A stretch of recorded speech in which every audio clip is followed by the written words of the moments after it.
السلام عليكم أصدقاء شير السينما في حلقة جديدة. وفي حلقتنا النهاردة عايزين نتكلم شوية عن أفلام المهرجانات السينمائية وأسباب عدم نجاحها في شباك التذاكر، وعلى هذا الأساس عملنا قائمة من 10 أفلام كنت شايف إن مواضيعها كويسة وإنها كانت تستحق فرصة أكبر، ولكنها للأسف ما لقتش النجاح المطلوب في قوائم الإيرادات.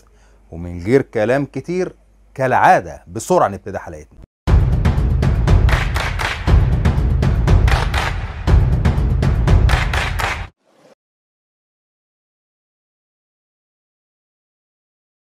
دائما الافلام الغير تجاريه واللي دايما بتسمى بافلام المهرجانات ما بتلاقيش النجاح المطلوب، مع انها ساعات بتكون بطوله نجوم كبيره. لكن هل يرجع ده لبطء الريتم فيها مثلا، ولا يمكن لتناولها مواضيع واقعيه بشكل مباشر، ولا يمكن لافتقادها الخلطه السينمائيه اللي بتنجح اي فيلم، اللي هم عامل الاثاره والاكشن والتشويق، او كوميديا المواقف والافيهات مثلا، او جايز عدم اضافه اغنيه ورقصه علشان تطلع في اعلان الفيلم. وزي ما قلنا في قائمتنا انا جايب 10 افلام كنت شايف انها تستحق فرصه اكبر من كده في شباك التذاكر. ورقم 10 معانا فيلم حرام الجسد، انتاج 2016. البطوله كانت لنهدي السباعي واحمد عبد الله محمود والراحل زكي فطين عبد الوهاب. قصة ببساطة عن زوجين كانوا بيخدموا في فيلا أحد رجال الأعمال، وأثناء الانفلات الأمني بيهرب قريب الزوج وبيستخبى عنده، علشان مع توالي الأحداث بنكتشف إن كان فيه قصة حب قديمة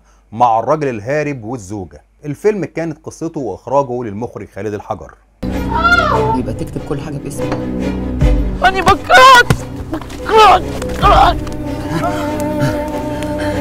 لا انت بتحبيني، انت بتحبيني وانا بحبك يا فاطمه. امسكي رجلي سيبه، بقول لك سيبه.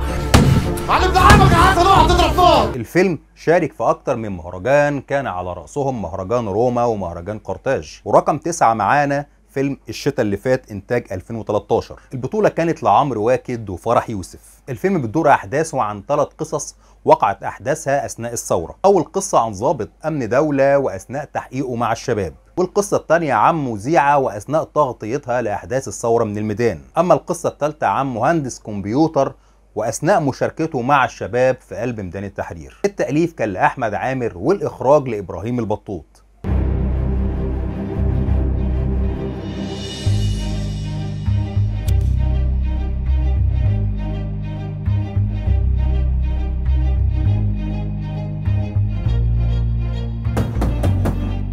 هو ايه اللي بيحصل في البلد؟ في ايه؟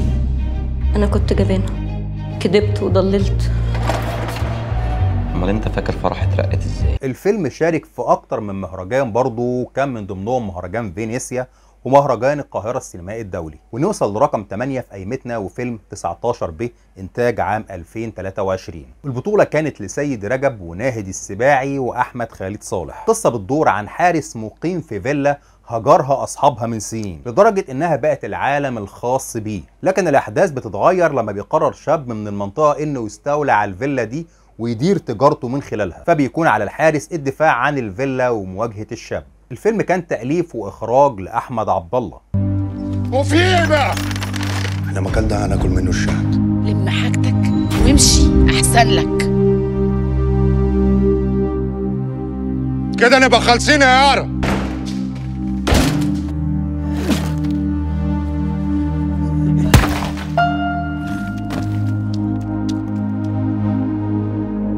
بص، حاولت اكبرك.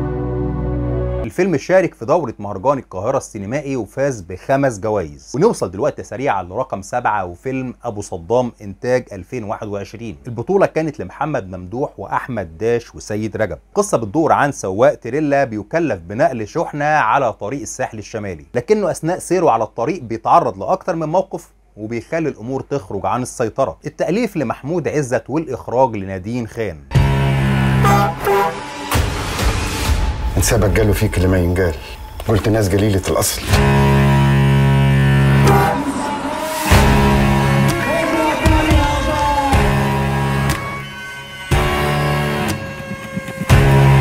العب شعرب ولا حداد؟ الفيلم شارك في مهرجان مالمو السويدي ومهرجان القاهرة، والفنان محمد ممدوح فاز بجائزة أحسن ممثل في المهرجانين. ونوصل دلوقتي لرقم 6 وفيلم يوم الدين إنتاج 2018. البطولة كانت لراضي جمال ومحمد عبد العظيم والطفل أحمد عبد الحافظ. القصة عن رجل اسمه بشاي ويعتبر أحد سكان مستعمرة الجذام، وبعد وفاة زوجته بيقرر إنه ينطلق في رحلة مع صديقه الصغير أوباما محاولة البحث عن عائلته اللي كانت موجودة في أحد قرى محافظة قنا في الصعيد. التأليف والإخراج لأبو بكر شوقي. افرض لك انت اهل، هتسافر ازاي؟ لا بتعرف تركب عربية ولا بتعرف تركب قطر.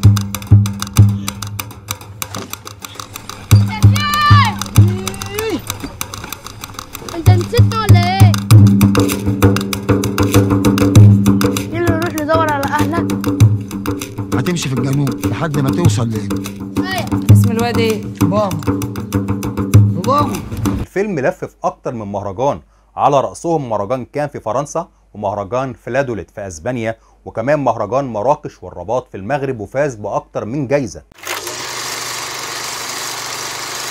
وسريعا رقم 5 في قائمتنا وفيلم جريمة الإيموبيليا إنتاج 2018. البطولة كانت لهاني عادل وناهد السباعي وطارق عبد العزيز. قصة بتدور عن كاتب بيقيم في عمارة الإيموبيليا الشهيرة في وسط البلد، وكان بيعاني من العزلة بعد وفاة زوجته، وبيعرض عليه صديقه إنه يتعرف على فتاة علشان تقدر تخرجه من حالة الاكتئاب اللي هو عايش فيها، لكن بالصدفة بتحصل جريمة بتقلب الأحداث رأسا على عقب. تأليف والإخراج للمخرج خالد الحجر. مش بعيد يكون حد في عينيه عشان تعمل معاك كده كمان.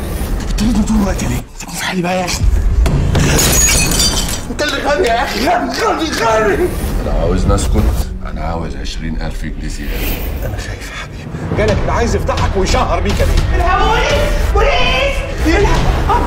عبده تقتل. الفيلم شارك في مهرجان القاهرة السينمائي وكمان مهرجان الأقصر للسينما الأفريقية. ونوصل لرقم 4 وأحدث فيلم في قائمتنا وفيلم البحث عن منفذ لخروج السيد رامبو إنتاج 2024. بطولة كانت لعصام عمر وراكين سعد وأحمد بهاء. قصة بتدور عن حسن وصديقه الكلب رامبو اللي مع الأحداث بيتورط في خلاف مع جاره أكرم اللي بيتوعد بقتل الكلب، وخلال أحداث الفيلم بيحاول يوجد حسن خروج آمن لصديقه الكلب رامبو. التأليف كان لمحمد الحسيني والإخراج لخالد منصور.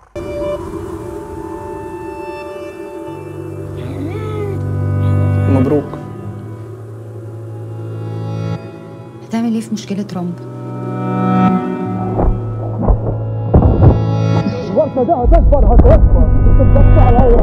عندي حسن اوديك فين العيد ميلاد ده؟ الفيلم شارك في مهرجان فينيسيا السينمائي الدولي بالإضافة لمهرجان ميد لأفلام البحر المتوسط في بلجيكا وكمان مهرجان قرطاج السينمائي. دلوقتي مع رقم 3 وفيلم فتاة المصنع إنتاج 2013. البطولة كانت لياسمين رئيس وهاني عادل وسلوى خطاب. قصة بتدور عن الفتاة هيام اللي في أوائل العشرينات من عمرها واللي بتشتغل غيرها زي غيرها من أبناء المنطقة في مصنع الملابس، واللي بتنجذب لزميلها مع توالي الأحداث، لكنها بتكتشف إن مشاعرها كانت من طرف واحد وبتتوالى الأحداث. تأليف كان لوسام سليمان والإخراج للمخرج الكبير محمد خان.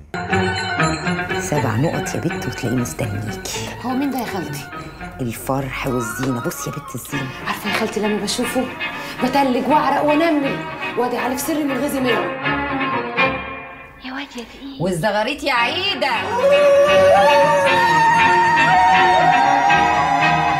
وبعدين معاكي بقى.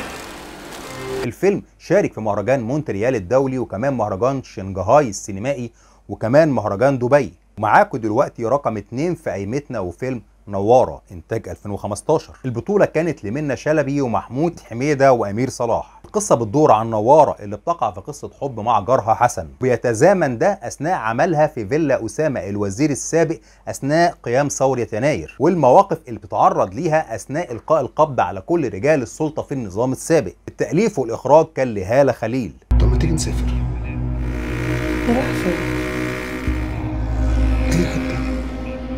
هنسيب مصر. أنا فعلا كبرت، صحتي ما بقتش تستحمل، ولا برد لندن ولا حر دبي.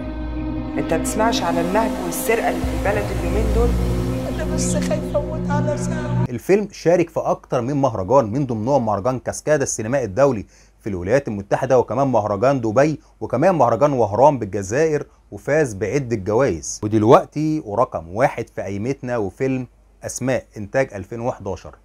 البطولة كانت لهند صبري وهاني عادل وماجد الكدواني. القصة بتدور عن أسماء، الفتاة اللي بتعاني من مرض الإيدز، لكنها بتقرر عدم الاستسلام للمرض ومواجهة كل التحديات اللي بتقابلها، ومن ضمنهم نظرة المجتمع ليها ورفضه التعامل معاها. الفيلم كان تأليف وإخراج عمرو سلامة. أسماء سيبني، هي دي مشكلتي ومشكلتنا كلنا. كل واحد مستني المهدي المنتظر، محدش عايز يقف في وش المدفع، وعشان كده المدفع مش خايف، عارف انه يوم ما هيضرب هيموت مش واحد بس، هيموت 1000.